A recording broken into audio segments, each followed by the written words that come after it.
Hoy, domingo 9 de abril del año 2023 de nuestro Señor Jesucristo, Pascua de Resurrección, en honor a nuestro Señor Jesucristo y a su vicario en la tierra, a aquello que Él más amó dejar en la tierra, su Santa Iglesia fundada en Pedro y que nos sería legada a nosotros como herramienta, vínculo, camino de salvación. Quiero narrar la historia de quién fue este tan mentado Pío XII y por qué debemos venerarlo. ¿Qué nos manda la Iglesia? Amar al Papa, amar al vicario de nuestro Señor Jesucristo. Mucho se ha dicho y muchos hay que hablan y dicen, unos a favor, otros en contra, de su santidad Pío XII. Los católicos verdaderos amamos al Papa, amamos a cualquier Papa que nos haya puesto Dios por delante en su debido tiempo.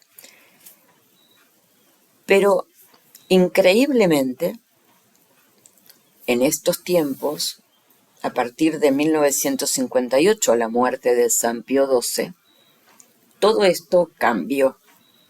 Mientras el mundo católico siempre amó al Papa, a partir de 1958, Satanás consiguió que el católico irrumpiera con sus dudas, sus pensamientos, sus aclaraciones sobre cuál papa era o no válido. Y así hoy tenemos una suerte de feria de quién da más por quién es el Papa.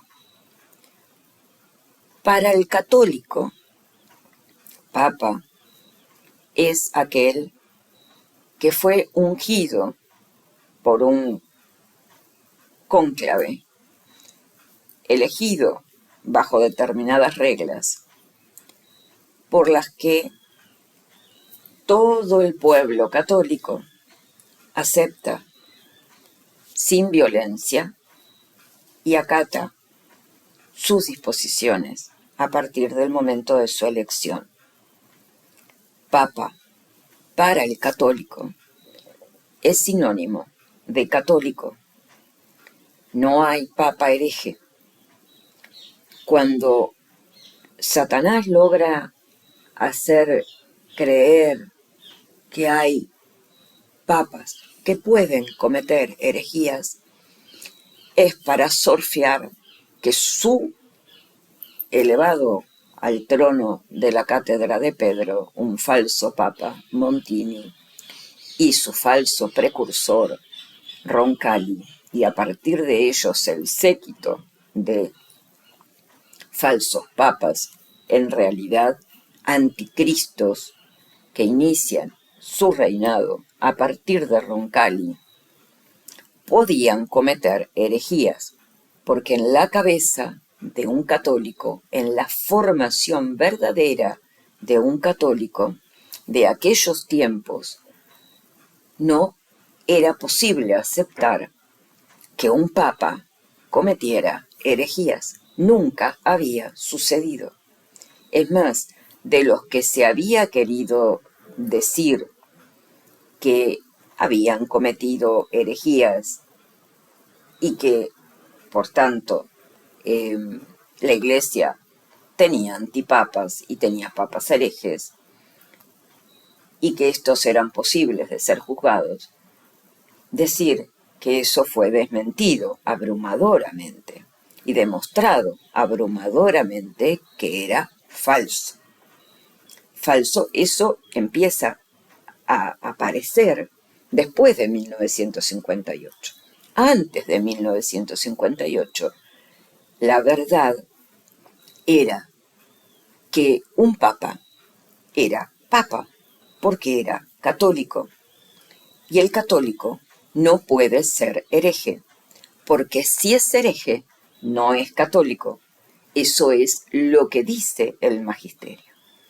Entonces, hoy como ofrenda al nada más y nada menos que al creador de la Santísima Iglesia Católica, al que dijo que las puertas del infierno no prevalecerían sobre ella, esto es, las herejías no prevalecerían en su iglesia, para lo cual él ponía a su vicario, él ponía a su elegido al frente de su reino, del reino de los cielos que se había acercado a los hombres. Él, con su pasión, su crucifixión, su muerte y su resurrección, hoy, día de Pascua de Resurrección, domingo de Pascua de Resurrección, nuestro Señor garantizaba que la elección de ese Pedro era verdadera, debíamos acatarla, pero sobre todo debíamos amarla.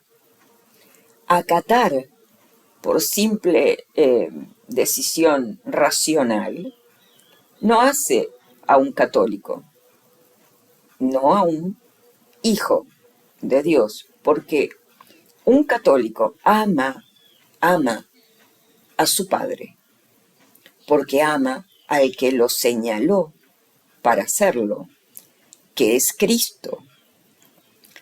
Y Jesús, el día de su resurrección, luego de aparecerse a su madre en primer lugar, para llenarle de alegría el corazón tan contristado y amargado por la pasión que vivió su hijo, y haciéndosele presente a ella en primer lugar y antes que nadie, luego de esto, él se aparece tal cual dijo: yo iré adelante de ustedes a Galilea, buscadme allí.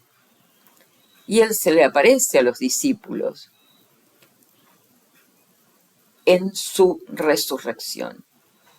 Y durante ese tiempo, él confirma, recién en ese entonces, nuestro Señor Jesucristo resucitado, confirma a su Pedro como vicario y como el rey al frente de su reino visible en la tierra, que es la Santísima Iglesia Católica.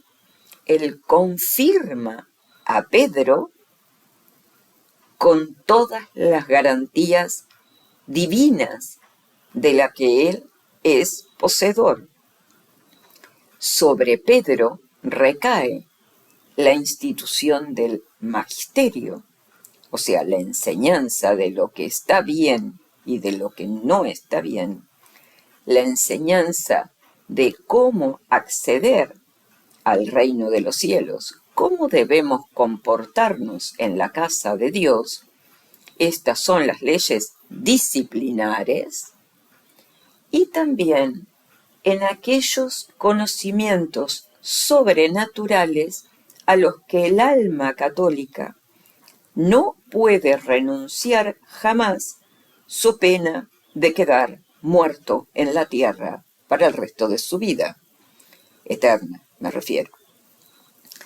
La sobrenaturalidad del alma es aquella zona de nosotros que es la que aspira al reino de los cielos, es la que aspira al conocimiento de Dios y es la que aspira a la unión verdadera y definitiva con su Dios.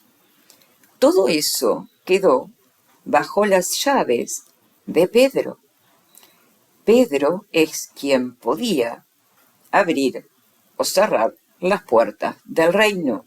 Esto es, Pedro podía hacer accesible al alma de una persona a una persona acceder al reino de los cielos o plantarle la puerta cerrándosela y condenarlo a la vida de la perdición eternamente. Este es el poder que Dios, nuestro Señor Jesucristo, hoy conmemoramos su resurrección, señala y deja en Pedro. Por este motivo, Pedro ha sido tan denostado desde el momento en que Satanás empieza a apretar con su juego.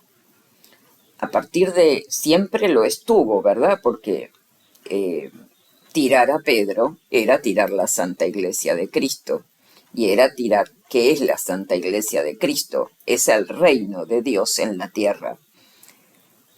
Y siempre ese fue su cometido.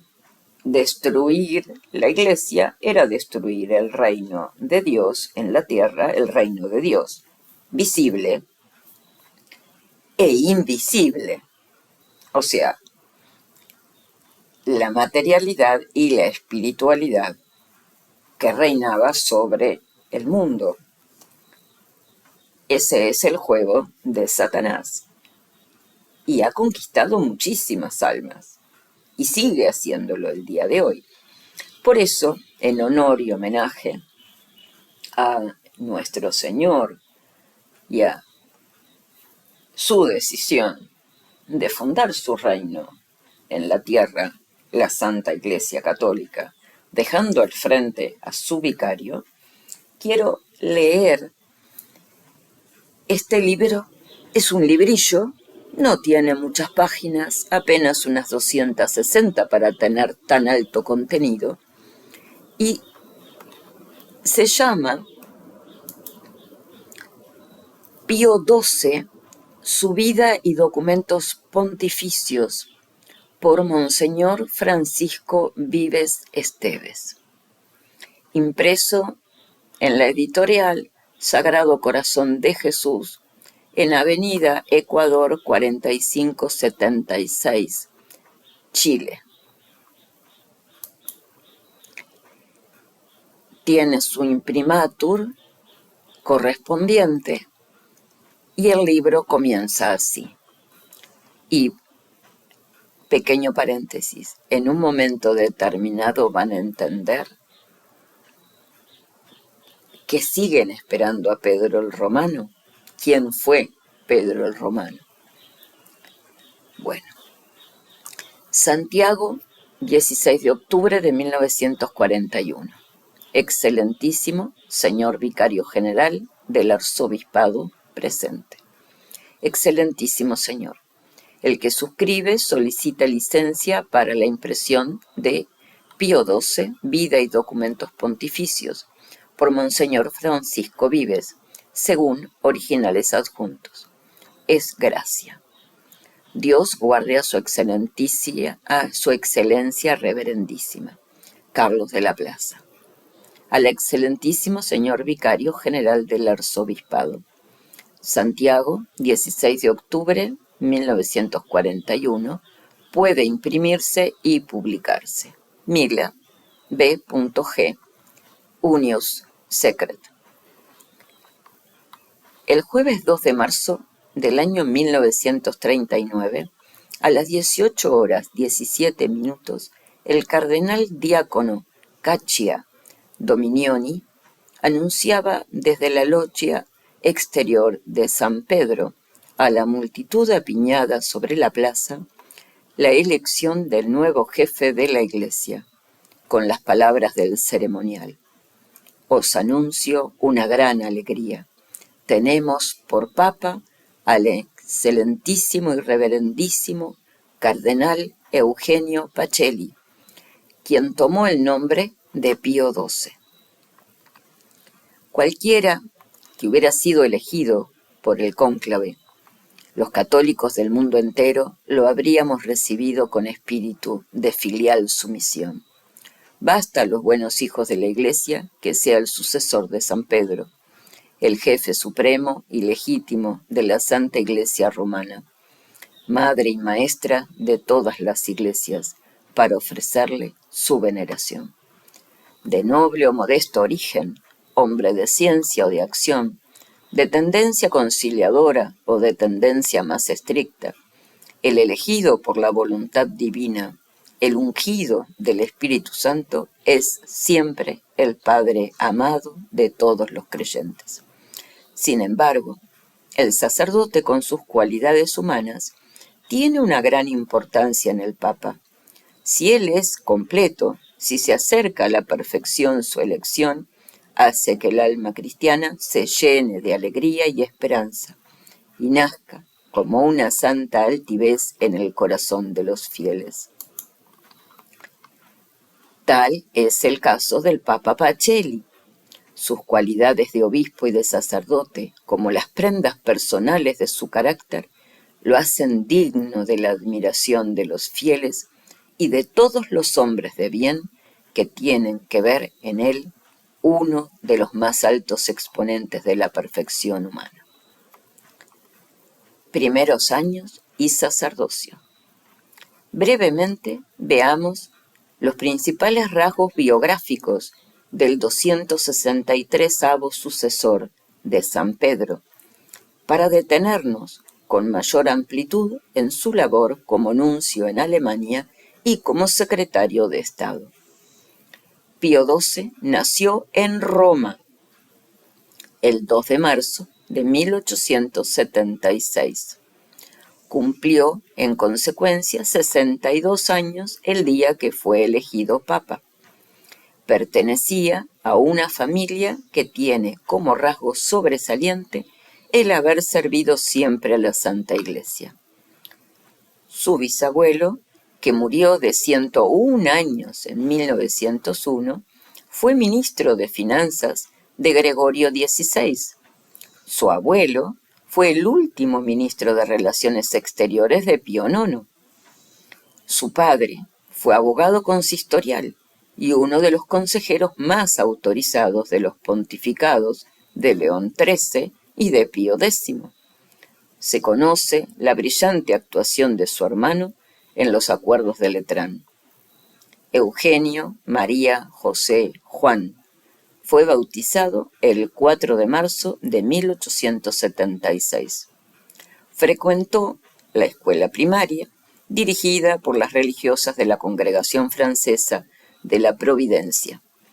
Coronó sus estudios con la nota Distinción Máxima y con una medalla que obtuvo en un concurso de historia moderna. Mi hermano, declara la señorita Isabel, era muy piadoso desde niño. Pequeñito, se entretenía en predicarnos, decir misa y vestir los ornamentos sagrados. Un día, el tío suscrito a la propaganda de la fe le habló de misioneros y de mártires. El niño exclamó: «Yo también quiero ser mártir, pero sin clavos». A los 12 años, respondiendo al llamamiento divino, dio principio a los estudios eclesiásticos, ingresando al colegio Capránica. Pero el joven seminarista era de salud delicada y por recomendación del cardenal vicario preparó sus ordenaciones en privado. Siguió los cursos de filosofía y teología en la Universidad Gregoriana. Después frecuentó la Academia dei Nobili Ecclesiastici para prepararse en la diplomacia pontificia. El 21 de abril de 1899 fue ordenado sacerdote, realizando así el supremo ideal de su alma privilegiada: ofrecer el santo sacrificio. Ese día repartió un pequeño recordatorio que decía: «Nemosinon anno Medici Eugenio Pacelli. Romanus.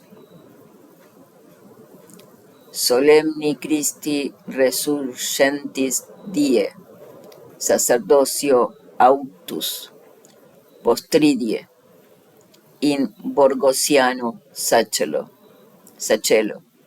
ad Liberianum templum, primum sacrum fecit, alma Dei parens, ad cuius aram, immortali Deo, primitus litavi, salus populi Romani, gaudens vocari, alsis. Perdonen mi mala pronunciación del idioma. Recuerdo, continúa diciendo quien escribió estas letras, dice, recuerdo, Eugenio Pacelli, el romano. Esta es la traducción, ¿verdad?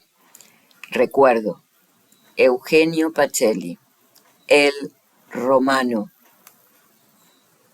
ha después de haber sido acogido en el sacerdocio, el festivo día de la resurrección de Cristo, celebrado el día siguiente en la capilla borgesiana, junto a la iglesia liberiana, su primera Santa Misa.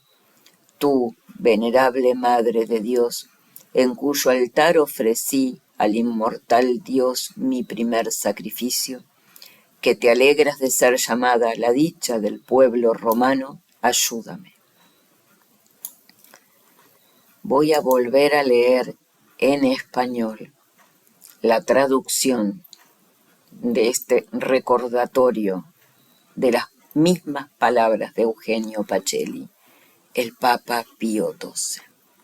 Dice él de sí, recuerdo, Eugenio Pacelli, el romano, ha después de haber sido acogido en el sacerdocio el festivo día de la resurrección de Cristo, celebrado el día siguiente en la capilla borgesiana, junto a la iglesia liberiana, su primera Santa Misa. Tú, venerable Madre de Dios, en cuyo altar ofrecí al inmortal Dios mi primer sacrificio, que te alegras de ser llamada la dicha del pueblo romano, ayúdame. Su concepción del sacerdocio la expresó en Alemania en 1926 al dirigirse a los seminaristas de la diócesis de Bonn de esta manera. Vosotros queréis llegar a ser sacerdote. La posición de un conductor e intermediario sobrenatural para el que el oficio sacerdotal lo destina requiere dos cosas: el saber sacerdotal y la convicción sacerdotal. Construid por medio de un profundizado estudio de la filosofía y de su historia, y ante todo por medio de una absoluta comprensión de la filosofía perennis, la filosofía escolástica, los fundamentos para una defensa sólida y eficaz de las bases de nuestra fe. Llenad por medio de serios estudios de la Escritura y de los antepasados vuestros corazones y mentes con toda la riqueza y deslumbrante belleza de la doctrina católica. Aprended por el estudio de la historia de la Iglesia y del derecho canónico, comprensión de las tareas gigantescas de la Iglesia en el pasado y en el presente. Y sobre todo, conceded a la investigación especulativa de las verdades de la fe el sitio de honor que le corresponde en el programa del estudio entero. Alberto el Grande, el maestro de Santo Tomás, y León XIII, el exitoso restaurador del estudio escolástico, deben ser en este camino vuestra guía y vuestro ideal. Si vosotros seguís estos ejemplos, Lograréis entonces también lo que constituye el último y más profundo arcanum de toda actividad sacerdotal, una síntesis armónica basada en lo sobrenatural, realizada en Dios del saber y de la fe. El saber sacerdotal debe ir junto con la convicción sacerdotal. Solo allí donde la brillante llama de la ciencia se une al tranquilo fuego divino de verdadera piedad, de una fe humilde y valiente fidelidad hacia la Iglesia y el Papa, crece aquel cariño apostólico que da al sacerdocio contenido y consagración y le posibilita para ganar nuevas victorias para el Evangelio de la Cruz. Comienza su vida diplomática. En aquella época se sometió al examen de apriendista que le permite entrar a la Congregación de Negocios Eclesiásticos Extraordinarios. Esta congregación es uno de los departamentos de mayor importancia de la Secretaría de Estado de su Santidad. En él se estudian las cuestiones de mayor interés y más difíciles de la Iglesia. Los jóvenes sacerdotes que allí trabajan son enviados a las nunciaturas o como minutantes, redactores de documentos. Cooperan a la gran labor de la congregación.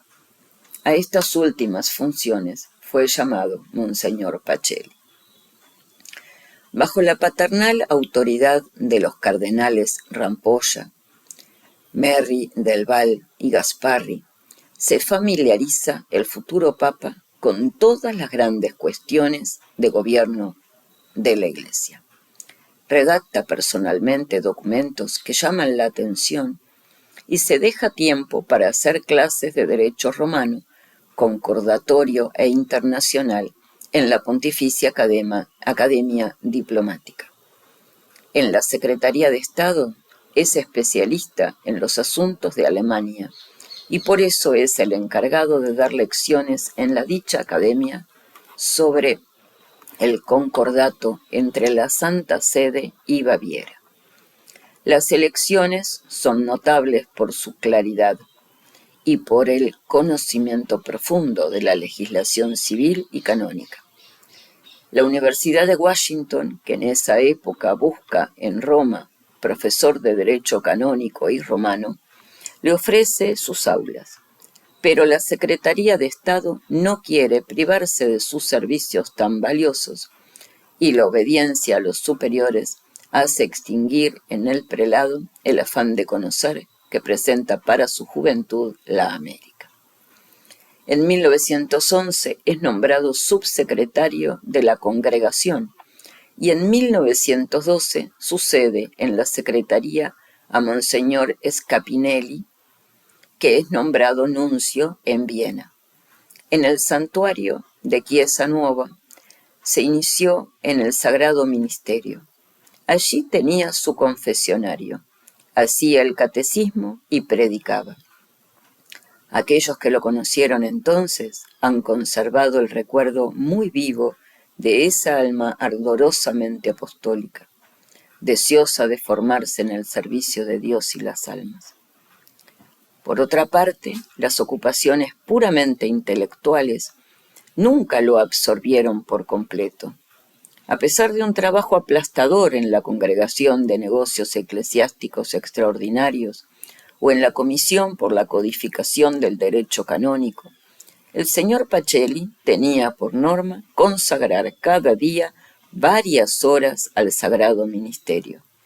Predicaba, confesaba, daba ejercicios, dirigía una congregación de hijas de María, sin descuidar a las obreras. Sus gustos personales lo llevaban a consagrarse al apostolado de las almas. ¿Qué de veces expresó el deseo de abandonar la diplomacia por el ministerio? En la Secretaría de Estado expresará más tarde ese mismo deseo al cardenal Villeneuve, cuando le decía, poco antes de entrevistarse este último con el Papa. Dígale a su santidad que me envíe a una diócesis. Las labores de su ministerio y el intenso trabajo de su cargo en la Secretaría de Estado no le impiden dedicar horas al estudio. En 1912 publicó una monografía histórico-jurídica que revela una erudición vasta y profunda. En ese folleto, la personalidad y la territorialidad de las leyes, se revela el jurista que con tanto brillo actuará después en la tramitación de los concordatos. Al estallar la guerra en 1914, la Congregación de Negocios Eclesiásticos Extraordinarios adquiere una inmensa importancia. El pontífice, Benedicto XV, el buen samaritano de la Europa, desarrolla una labor de caridad y de pacificación por medio de esta congregación, de la cual Monseñor Pacelli es activo y diligente secretario. Una nota sentimental. Eugenio Pacelli ama la música. De su madre, alma fina y espiritual, ha heredado esta afición. Eduardo Senatra escribe: un salón en el palacio de un patricio romano, crepúsculo de una tardía puesta de sol. Se toca música. Un pianista excelente está ante el piano, y a su lado de pie un violinista de 18 años. En torno a ambos un reducido, mas sumamente distinguido auditorio, patricios y prelados.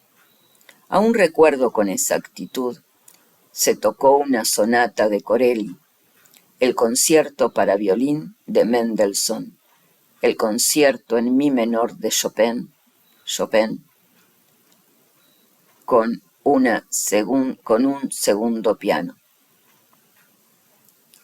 Los oyentes están muy entusiasmados. En el fondo de la sala está de pie la esbelta y llamativa figura de un joven sacerdote, muy alto, muy delgado, muy pálido, con una densa cabellera negra y una suave mirada de soñador. La música, ¿cómo ama la música? No tiene ningún prejuicio académico.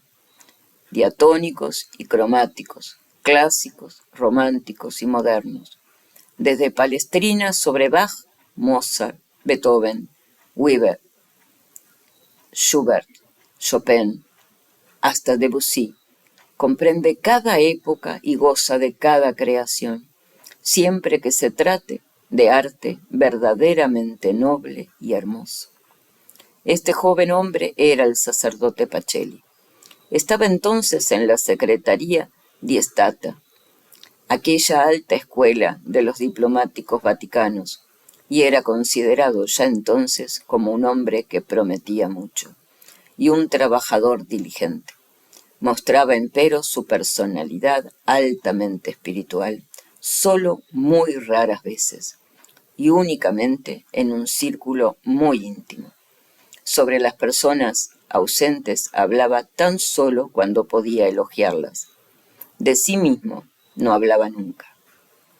Su reputación, su inteligencia, la suavidad congénita de su carácter y una amabilidad cordial que nunca lo abandona, lo hicieron en todas partes el huésped más querido. En aquel palacio lo encontré a menudo, casi siempre los domingos.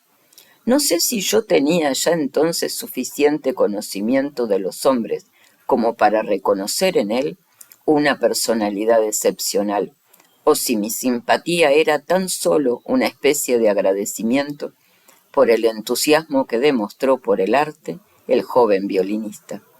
Porque ese joven violinista era yo.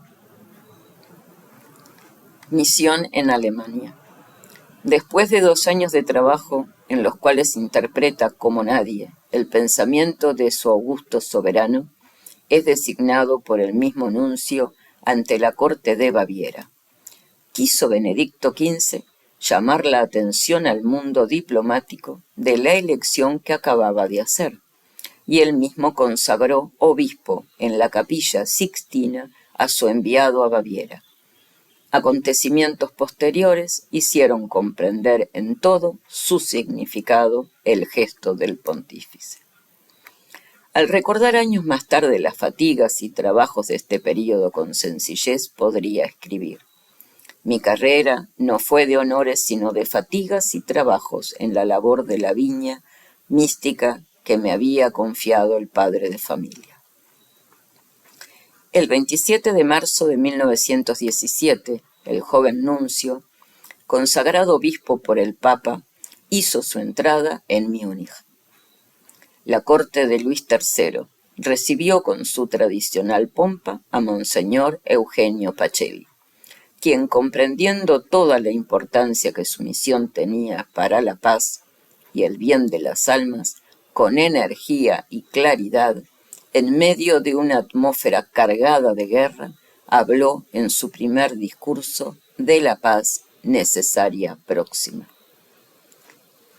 La necesidad, dijo, de reconstruir la sociedad humana sobre la base segura de la sabiduría cristiana, y el hecho de que una paz justa y duradera pueda existir tan solo sobre el fundamento del derecho cristiano público, no se ha evidenciado jamás tan claramente como en esta hora penosa.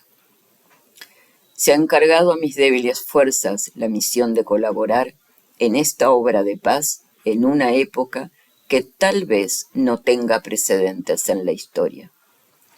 Bajo la benévola y clemente protección de vuestra Majestad, a la que se unirá sin duda la colaboración activa del gobierno real, espero que los sabios esfuerzos del Papa, mi augusto soberano, dictadas por su amor por la paz, resultarán fructuosos. Elevado sobre todas las pasiones humanas, en las claras alturas de la justicia y del amor, guardián, propagador y supremo jefe del derecho natural y de la ética cristiana, no lo preocupa nada más que apresurar el arribo de la hora de la anhelada paz y amortiguar en el interín en un esfuerzo continuo en el que intervienen todas sus fuerzas las dolorosas consecuencias de la guerra. Las palabras del nuncio estaban destinadas a preparar en Alemania a los espíritus para la paz. 2 meses después, su santidad Benedicto XV debía enviar a Alemania su mensaje de paz, que aún hoy día tiene valor de actualidad, porque en él se precisan los fundamentos del derecho internacional basado en normas eternas de justicia y caridad. En medio del ruido de la guerra, de la agitación de los comandos y estados mayores, y la fiebre de los comunicados de guerra, las palabras del Papa no tuvieron eco. El nuncio del Papa sufre en aquella época toda la angustia que significa ver incomprendida la caridad del Papa. Temblando ante la grandiosidad de mi misión, inquieto y preocupado ante un porvenir tan sombrío, dirá más tarde: emprendí mi trabajo. En agosto de 1917 recibe la orden de dar un segundo paso en favor de la paz. Debe enviar concretas proposiciones de paz al emperador en nombre de diversas potencias de las cuales el Papa es intermediario. Comienza entonces para Monseñor Pacelli un nuevo Vía Crucis. Se acusa a Roma de haber jurado odio eterno al imperio evangélico y de querer provocar el derrotismo y la revolución. El nuncio, sin embargo, con serena energía, defiende los puntos de vista del pontífice, quien está inspirado solo en sentimientos de la más pura caridad. Sobre su entrevista con el emperador Guillermo en el cuartel general de Kreuznach se tejieron las más fantásticas suposiciones. Años más tarde, la nunciatura en Berlín precisará su alcance. He aquí el documento. Antes de ir al cuartel general, Monseñor Pacelli se fue a Berlín, en donde por la mañana fue recibido por el canciller von Bethmann Hollweg, Holberg, debe ser, no sé pronunciar en alemán, por las instrucciones que había recibido. El nuncio trató de informarse de las intenciones del gobierno de Berlín acerca de la paz y de los fines de la guerra perseguidos por Alemania, especialmente la cuestión de la independencia de Bélgica y de Alsacia y Lorena. Enseguida, Monseñor Pacelli se fue a Kreuznach, acompañado del secretario de la Nunciatura, Monseñor Schioppa. El emperador lo recibió en audiencia solemne el 29 de junio a las 12:45. Ni el auditor ni persona alguna asistía a esa audiencia en la cual Monseñor Pacelli cumplió la misión que le había encargado la Santa Sede. Entregó a Guillermo II una carta de Benedicto XV, en la cual expresaba el augusto pontífice las angustias que le causaban la prolongación de la guerra y las ruinas materiales y morales que ésta no cesaba de acumular. Y sin entrar en pormenores, el nuncio, en nombre de su santidad, exhorta calurosamente al emperador a hacer cuanto estuviera de su parte para poner fin a tantos males, aunque tuviera para esto que renunciar a uno que otro de los fines perseguidos por Alemania. Guillermo II, cuya mirada, gesto y voz traicionaban las angustias de tan largos años de guerra, contestó que no era Alemania la que había provocado el conflicto mundial, sino que se había visto precisada a defenderse contra los designios destructores de Inglaterra.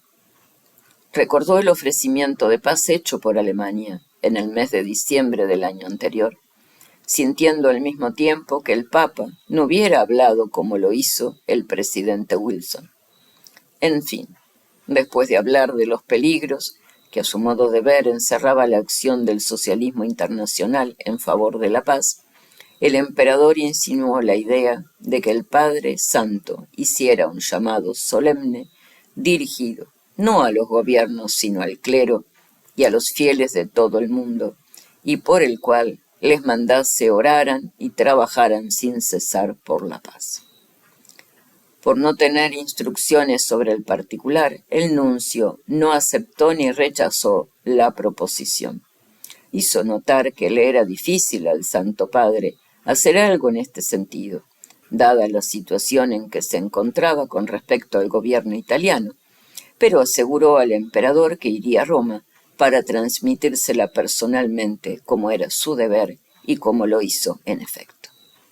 En la misma audiencia, Monseñor Pacelli, a nombre del Santo Padre, pidió con instancias a Guillermo II acabara con las deportaciones de obreros belgas, recordándole sobre el particular la promesa hecha a la Santa Sede, y haciendo resaltar que Alemania saldría con esto gananciosa a causa de las impresiones desfavorables que producían dichas deportaciones en el mundo.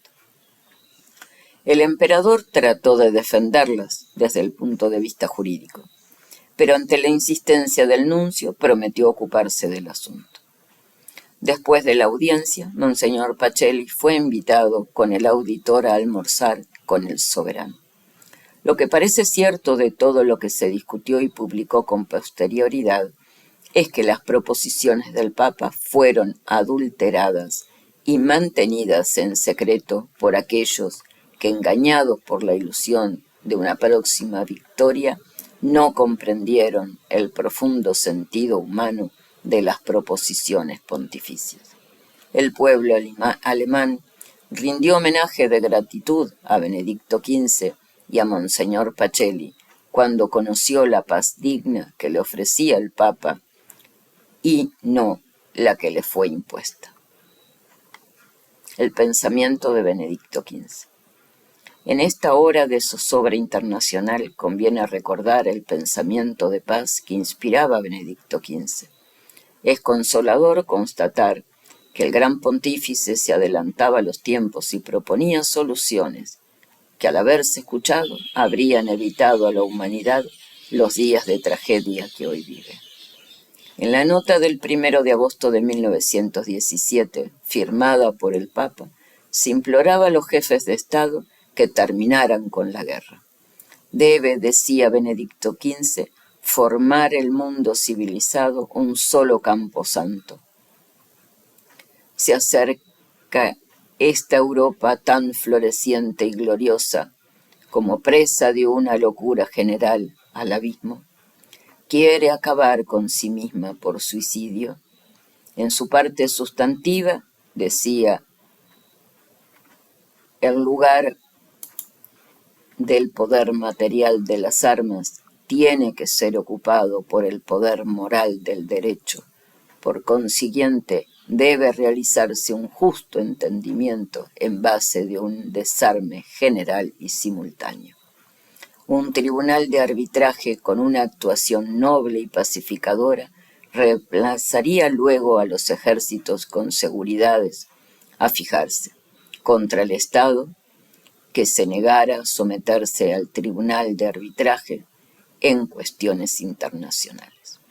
Una vez establecida de este modo la supremacía del derecho, se eliminarían todos los obstáculos de las rutas de tráfico entre los pueblos, asegurando así una verdadera libertad y comunidad de los mares, lo que eliminaría, por una parte, muchos posibles conflictos y abriría, por otra, nuevas fuentes de prosperidad y progreso.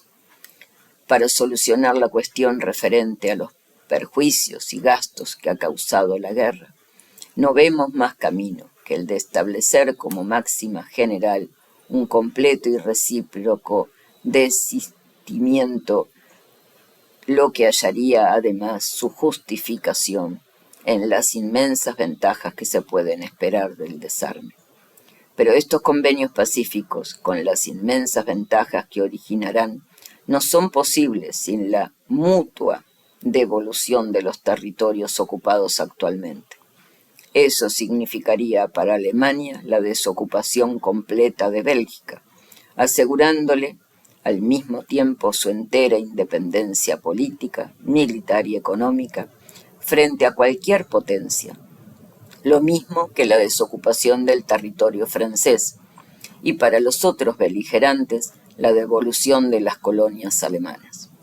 En lo que se refiere a las cuestiones territoriales pendientes entre Italia y Austria y entre Alemania y Francia, damos lugar a la esperanza de que ambos partidos investiguen esta cuestión con un ánimo reconciliador, teniendo en cuenta las aspiraciones de los pueblos y adaptando ocasionalmente intereses especiales al bienestar general de la gran sociedad humana. El mismo espíritu de justicia tendrá que regir en las investigaciones de las cuestiones territoriales y políticas. A este respecto, mencionamos especialmente a Armenia, a los estados balcánicos y los territorios que representan partes del antiguo reino de Polonia. La posguerra.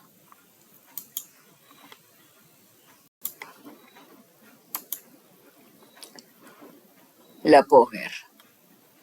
Terminada la guerra, se ofrece a Monseñor Pacelli una nueva y difícil tarea. Con el gobierno de la República ha de tratar la celebración de diversos concordatos.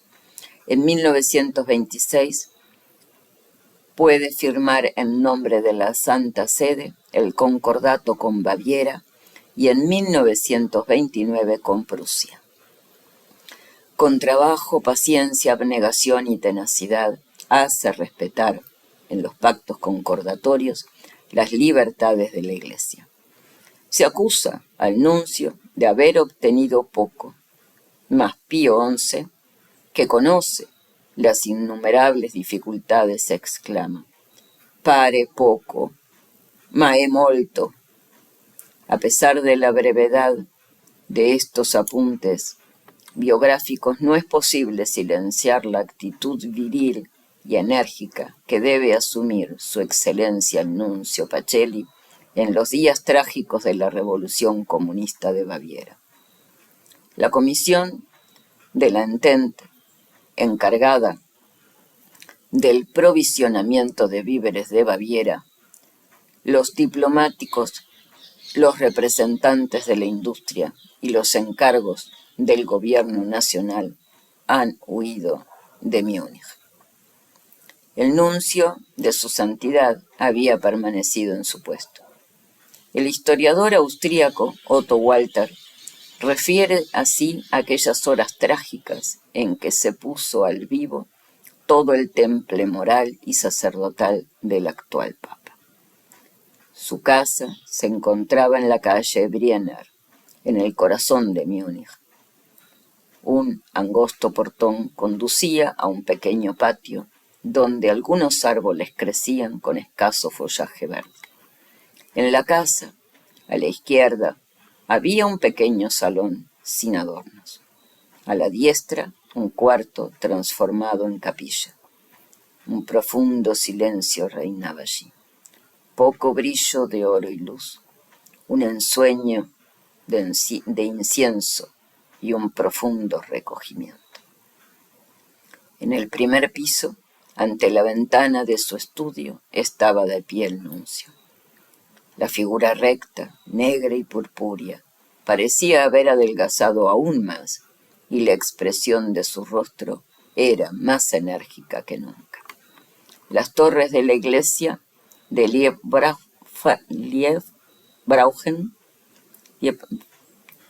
supongo que se dirá de otra manera, que se veían desde allí, estaban ya rodeadas por la primavera, que florecía brillantemente, presidiendo el esplendor de las cercanas Pascuas.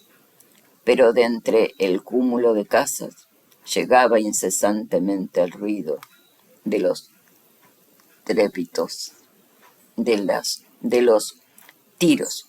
Vuelvo a leer. Pero de entre el cúmulo de casas llegaba incesantemente el ruido de los tiros, ora aislados como latigazos, ora en salvas estrepitosas. Se asesinaban hombres. El nuncio sintió la salvaje rabia lejana y se estremeció. No solo compasión y duelo llenaban su noble corazón, su entero ser, cada uno de sus nervios dominados, sufría corporal y espiritualmente por la insensatez de tan desenfrenado comportamiento. Ah, él con sus 43 años, que había disciplinado severísimamente su espíritu y cuerpo durante toda su vida, no temería ninguna lucha. Pero una sonrisa pasó fugazmente por los labios del príncipe eclesiástico y volvió a desaparecer. Sus manos se levantaron y se posaron en la cruz de oro en su pecho. Soy el servidor de la paz, y mi mano debe bendecir, solamente bendecir. Media hora más tarde salió de la casa solitaria, en la calle de Briena, el gran coche del nuncio, lleno con todo lo que había ahorrado durante los últimos días en provisiones de boca, en la casa solitaria de la calle de Briena. Cruzó a través de la ciudad enloquecida. Serio y sereno, la mente impávida, el nuncio estaba sentado en el fondo, su corazón oraba.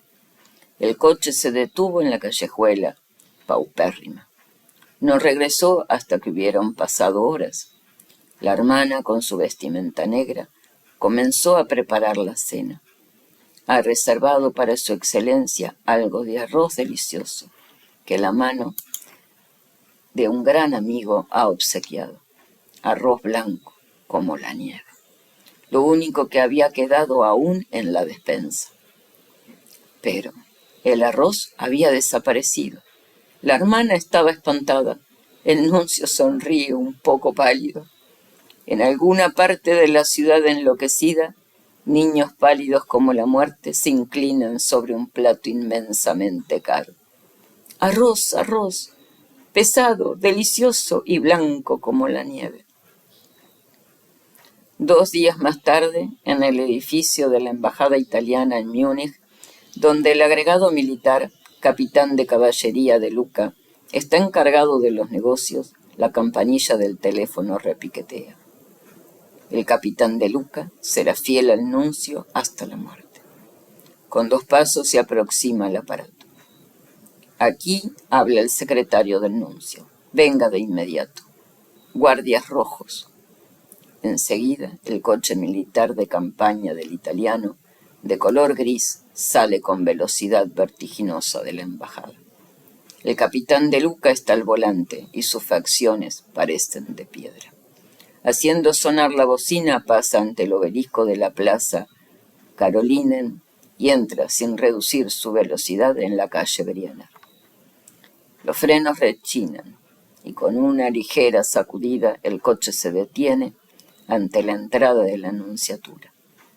El oficial corre a la casa con la espada desenvainada. 7 individuos armados, revólveres y puñales en las manos, se encuentran allí. Y entre ellos, resaltando oscura en el umbral de la puerta, la figura del nuncio. Con gritos exigen el dinero y demás bienes, y sobre todo el coche de la nunciatura. Amenazan con pillar y asesinar si no se cumplen sus órdenes. El nuncio, sin armas, tiene la cruz de oro sobre su pecho con una mano. Su rostro permanece grave y tranquilo, pero sus ojos brillan como si fueran de basalto. De sus labios brotan palabras suaves y tranquilizadoras, pero sus ojos hablan en voz alta. Hablan más claramente que lo que puede su boca. Allí donde me encuentro me quedo. No cederé ni una pulgada ante ningún poder del mundo. Y esos ojos vencen. Ellos vencieron, escribe el capitán de Luca personalmente en sus memorias el 5 de marzo de este año en el Mensajero. Ellos vencieron y las armas se bajaron ante este hombre inmóvil. El nuncio Pacelli no habló nunca a su familia de esta hora en la que enfrentó con la muerte, y el cardenal y secretario de Estado Gasparri solo lo hizo más tarde. Pero ya al día siguiente se repite otra vez el ataque a la nunciatura. El comandante en jefe de la Guardia Roja de la orden de limpiar la nunciatura con ametralladoras, pues se había tirado desde ellas sobre los soldados rojos. Su lugarteniente, Federico Seider, dirige el asalto. El comandante en jefe, un ex empelador,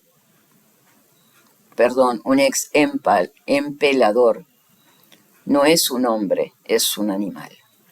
El día anterior al asalto, el 30 de abril de 1919, ha mandado al comandante fusilar en el patio del colegio Luitpoldo a 13 rehenes, entre ellos a la condesa Hela von Westarp y al príncipe Gustavo von Thurn und Taxis.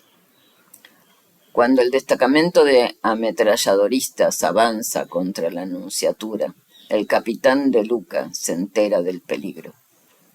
Frío y audaz, De Luca decide inmediatamente dirigirse hasta el mismo Comando Rojo, arriesgando su propia vida para salvarla del nuncio. Amenazadoramente está de pie ante el animal. Soy embajador de su majestad, el rey de Italia, y protesto solemnemente contra cualquier acción de fuerza. El nuncio Pacelli es italiano y disfruta de la protección de la bandera italiana. Nuestras divisiones se encuentran en el Tirol. En el interín, los guardias rojos rodean la casa en la calle Briana. Las ametralladoras están colocadas y los primeros tiros son disparados. Egoffer, taciturno, ha escuchado al audaz italiano, taciturno y amenazador. Luego se decide a ceder ante el intrépido personaje y una ordenanza revoca las órdenes dadas a la tropa de asalto. vida apostólica. En medio de los afanes de su misión diplomática, el nuncio busca contacto con los católicos alemanes y a ellos entrega toda la caridad de su corazón de sacerdote.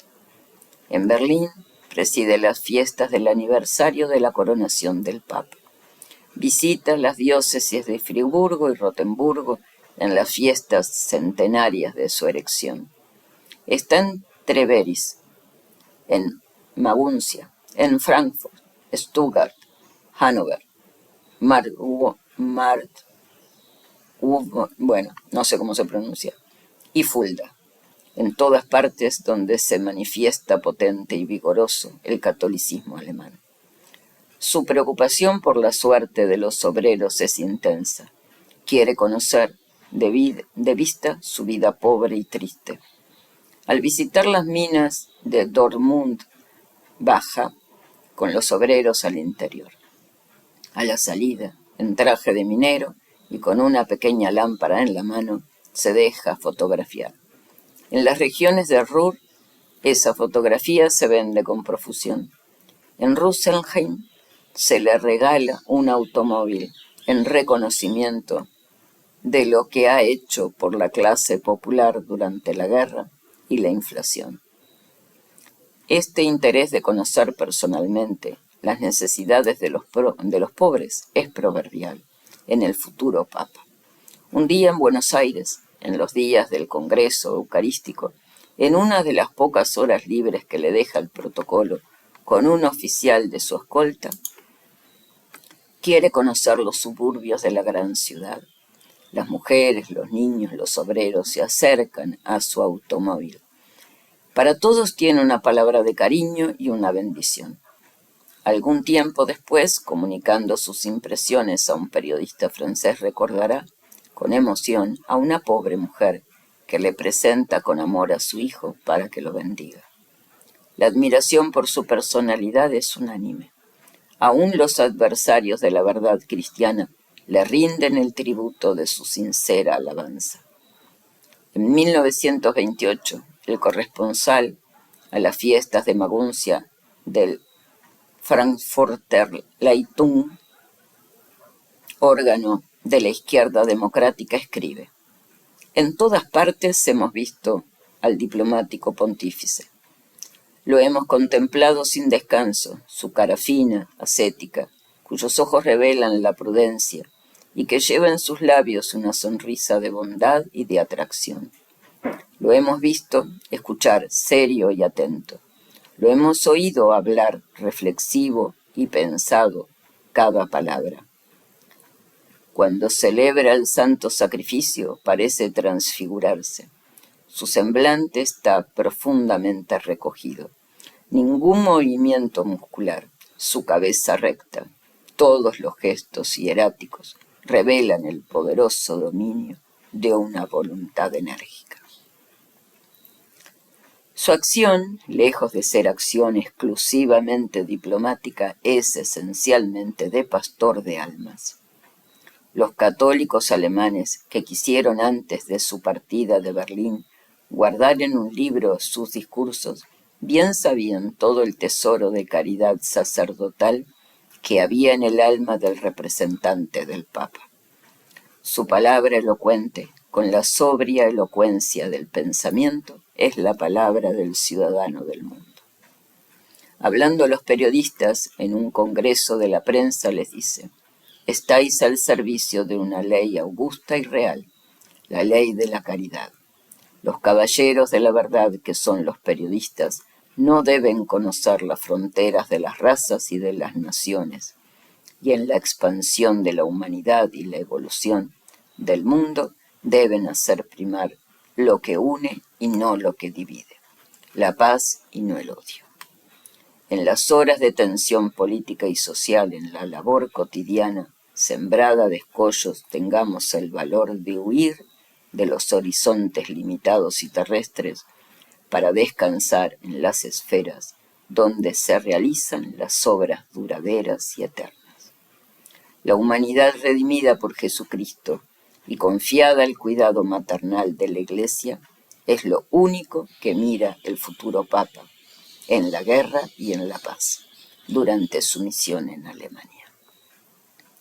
El presidente Hindenburg, al despedirlo, al término de su misión diplomática, le dirá: «Permítame expresar la tristeza que a todos nos causa su partida.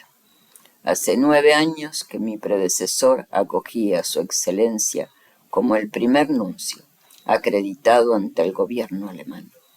He sido feliz al oírle decir que con agrado recordará su actividad en Berlín y los amigos que deja aquí. De la misma manera, todos aquellos que tuvieron la suerte de entablar relaciones con su excelencia se acordarán gustosos de su competencia, que descansaba sobre una sabia objetividad, sobre un verdadero espíritu de equidad y un ardiente sentimiento de lo humano». Y cuando 3 días después se disponía a abandonar Alemania, la prensa dijo que la manifestación de despedida superó en lo grandioso y espontáneo cuanto se podía prever. Secretario de Estado. Antes de seguir adelante en esta parte de la monografía de este libro de Monseñor Francisco Vives sobre Pío XII, dejar constancia de lo que venimos leyendo.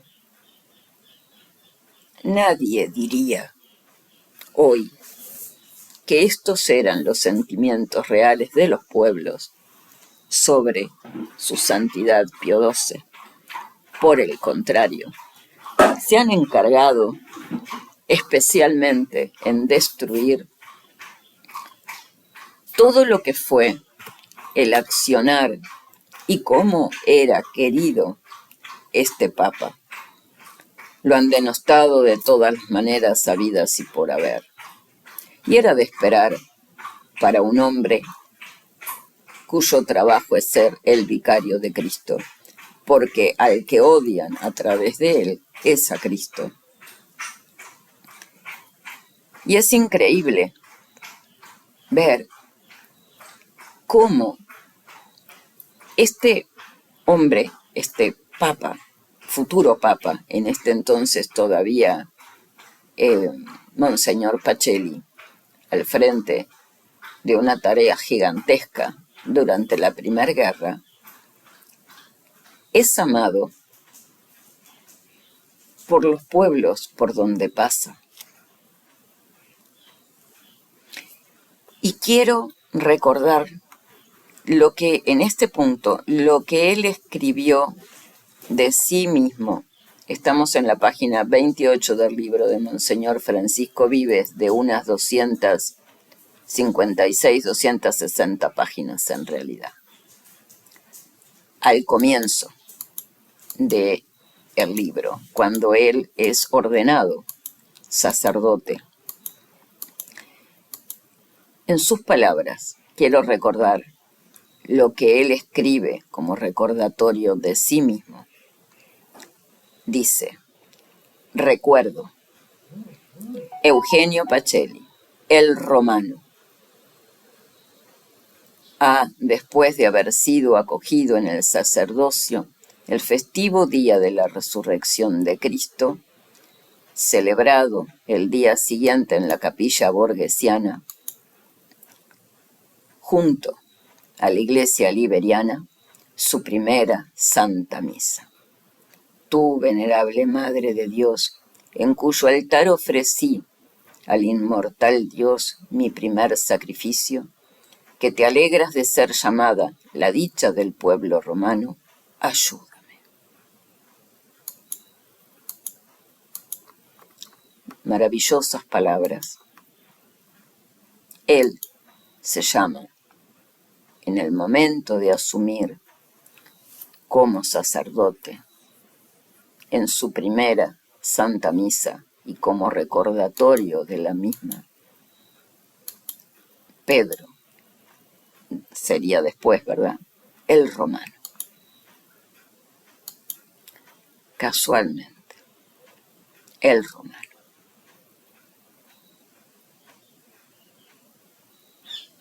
el Papa tan esperado. Aquel que dicen los tradicionalistas que esperan, y los no sordos también, que esperan para resolver la supuesta crisis de la Iglesia, el romano. Seguimos adelante. Secretario de Estado. Colocado en el lugar preeminente, su llama ardiente y luminosa no buscó dar realce a su propia actividad, sino que siempre quiso transmitir al mundo el pensamiento vivo y potente del vicario de Jesucristo. De manera que esta luz de bondad y sabiduría no fue otra cosa que un rayo de ese sol, llama fervorosa de caridad, resplandor inolvidable de santidad, que fue Pío X. Así se expresaba el cardenal Pacelli de su ilustre antecesor, el cardenal Merry del Val, en el prólogo del libro que cuenta su vida. Lo que fue el cardenal Merry del Val con relación a Pío X, lo fue el cardenal Pacelli para Pío XI. Él sabía realizar como nadie el pensamiento del pontífice recientemente fallecido. Su energía, su amor a la verdad y la justicia, su caridad, su fe valiente, encontraron en el secretario de Estado el más hábil y competente colaborador.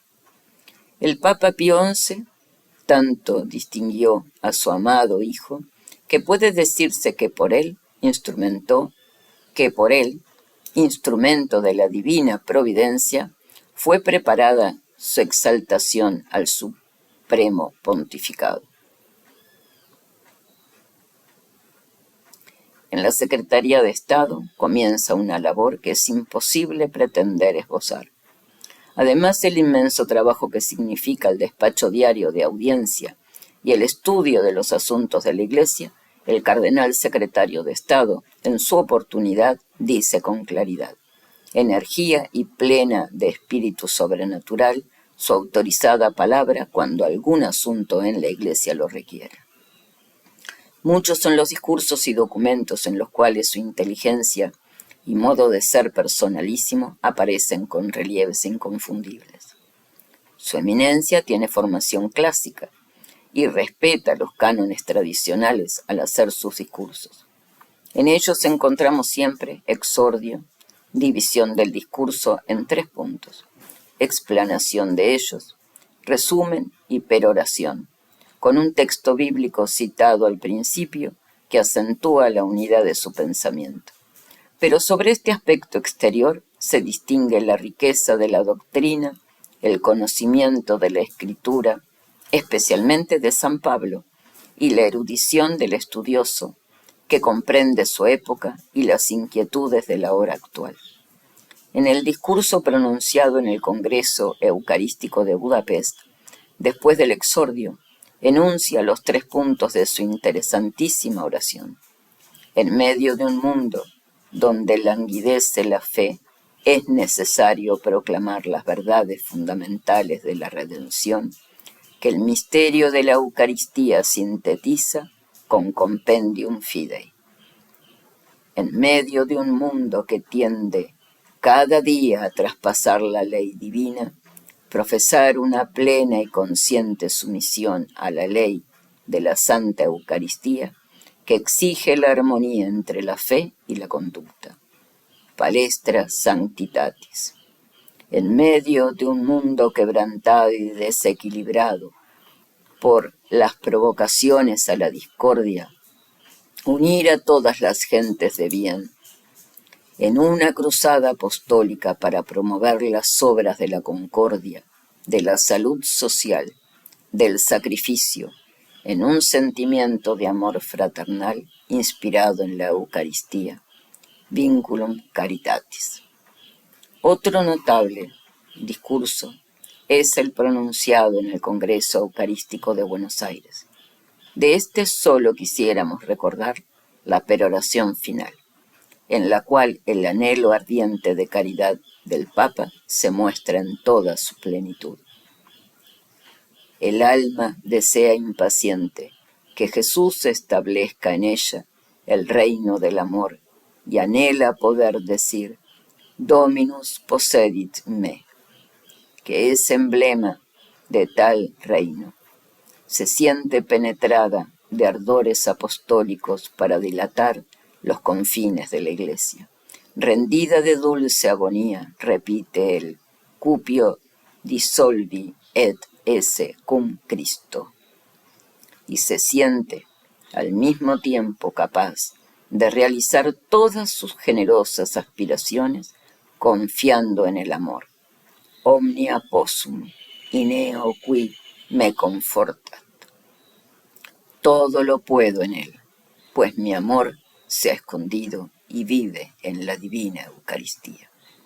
El sacramento del reino dilatará el reino de Jesús por los misteriosos senos del mundo espiritual, por los amplios espacios de la Iglesia y por las extensiones sin término de la eternidad. Antes de la elección del Papa Pío XII, las agencias cablegráficas hablaron de pretendidas y absurdas divisiones de los miembros del cónclave. Se habló de un papa político en contraposición a un papa religioso. Es evidente que esta anomia no tiene sentido para una persona medianamente culta. El papa no se mezclará jamás en los menesteres electorales. Jamás pondrá la influencia de la Iglesia en rencillas pequeñas de partido, pero hablará de política, en el buen sentido de la palabra, de la ciencia y arte de cuidar la prosperidad y el orden, de la sociedad donde ha de encontrar el hombre los medios de su perfección humana y sobrenatural. Un papa religioso piden aquellos que ignoran el valor de la religión, aquellos que quisieran reducir la fe a un asunto de vida privada. Así no admiten que juzgue el vicario de Cristo las leyes perversas. Habrían deseado su silencio ante el racismo, que nada hubiera dicho de la elevación del Estado al grado de lo absoluto en forma que subordina a él a todo el hombre. Querrían que hubiera permanecido mudo ante el menosprecio de las libertades esenciales o el ataque a la dignidad de la persona. Admiten que el Papa condene el hurto particular, pero no los decretos expoliadores, la vida impura, pero no la esterilización legal. Piden que frente a los atentados contra la Iglesia, la educación cristiana de la juventud, la exposición integral de la doctrina católica, se reduzca el sumo pontífice a escribir oraciones sin señalar claramente los motivos de las mismas. Y se opondrán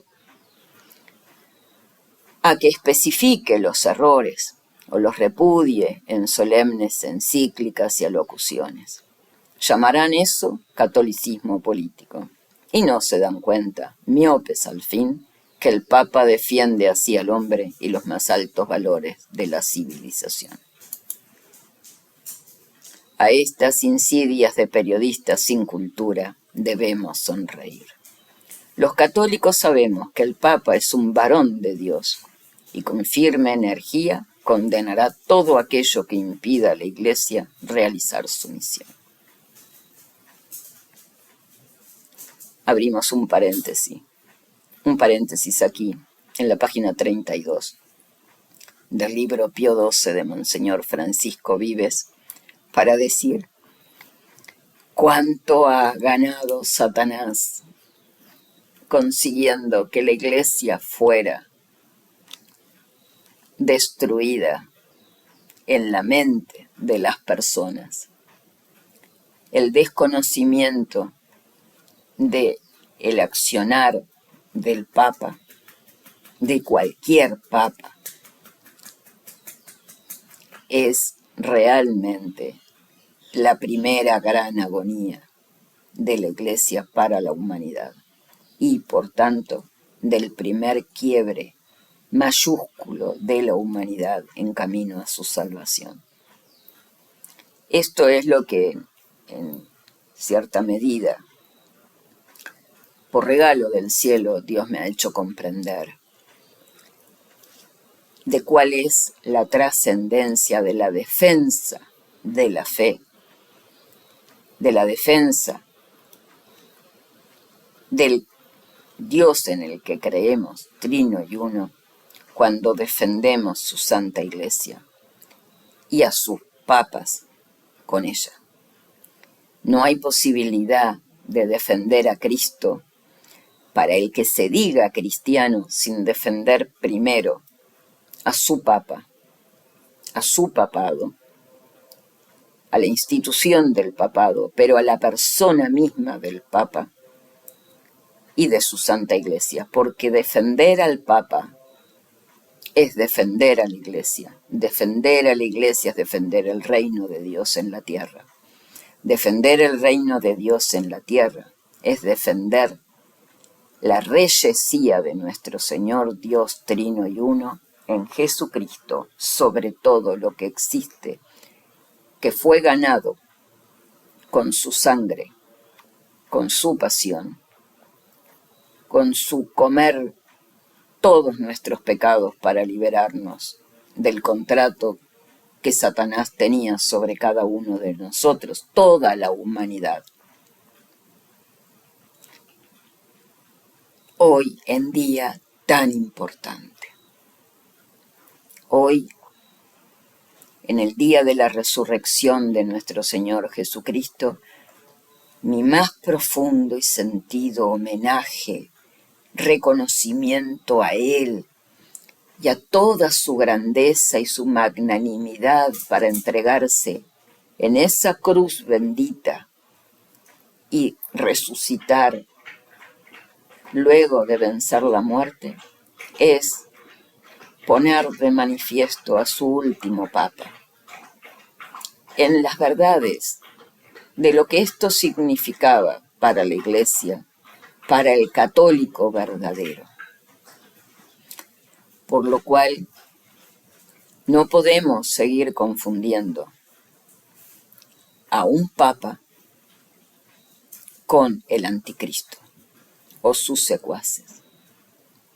Un Papa es esto que estoy leyendo, con sus más, sus menos detalles en sus perfiles personales. Un Papa es amado por su pueblo, por el pueblo católico me refiero, y odiado por el mundo, porque viene a confrontar al mundo tal cual lo hizo el propio Cristo. Sacar de abajo de las piedras a Pacelli es,